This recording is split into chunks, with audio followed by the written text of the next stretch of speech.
chương trình Buổi hội trăng rằm cho các cháu thiếu nhi.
Thay mặt cho ban tổ chức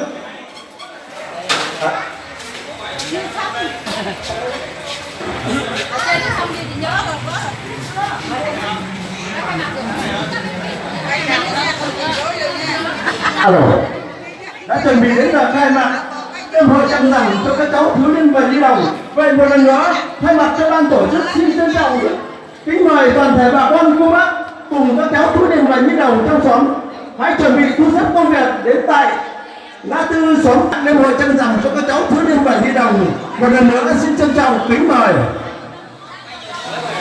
Hãy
subscribe